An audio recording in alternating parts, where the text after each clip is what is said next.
Bonjour, bonjour. Bonjour monsieur. Et salut à tous, aujourd'hui je vais vous parler depuis le fond de mon lit. Alors je vous rassure, je n'ai pas la Covid, mais j'ai juste un peu trop inauguré la réouverture des terrasses depuis mercredi, j'ai pas arrêté. Bon, si je l'ai fait, c'est pour soutenir la relance économique avant tout, vous vous en doutez. Moi, je suis sensible à ça. Moi j'ai surtout l'impression d'être sensible à l'alcool.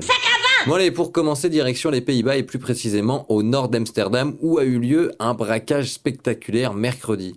Ce jour-là, vers 14h, une dizaine de personnes ont attaqué un véhicule transportant pour 50 millions d'euros d'or et de diamants. Les malfaiteurs ont ensuite été pris en chasse par la police alors qu'ils essayaient de fuir. Les policiers se sont ensuite déployés en masse et après plusieurs échanges de tirs, un des malfaiteurs est décédé, 7 autres ont été arrêtés en début de soirée. On n'est pas dans la merde. Un autre qui est aussi un peu dans la merde point de vue judiciaire, c'est notre Nicolas Sarkozy national.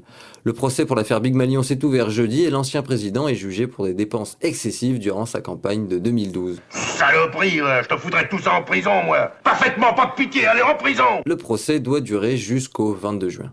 Allez, toujours en France, la vaccination ouvrira pour tous les adultes à partir du 31 mai. Et comme la plupart des Français, vous prendrez sans doute rendez-vous via Doctolib. Il faut savoir que la plateforme gère 90% de l'accès au centre de vaccination et plusieurs centaines de milliers de personnes peuvent y trouver un créneau pour une injection. Et en un an, l'entreprise a recruté 700 personnes, passant ainsi à un effectif de 1700 salariés. Cette situation de quasi-monopole pose des problèmes, tout d'abord sur les données collectées. Doctolib stocke ses données sur le cloud d'AWS, la filiale d'Amazon, ce qui n'est pas vraiment du goût de tout le monde et qu'en plus personne ne sait vraiment ce que fera l'entreprise de ces données. Sans concurrent, Doctolib ne risque-t-il pas d'user de sa position pour influer sur les tarifs? C'est une excellente question. De là à voir la réponse.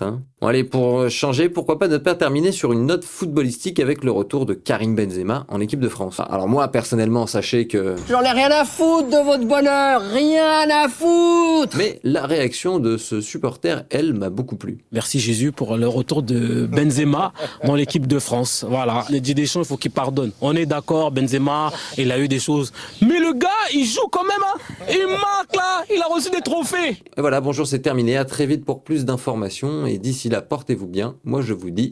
Merci. Ciao fils.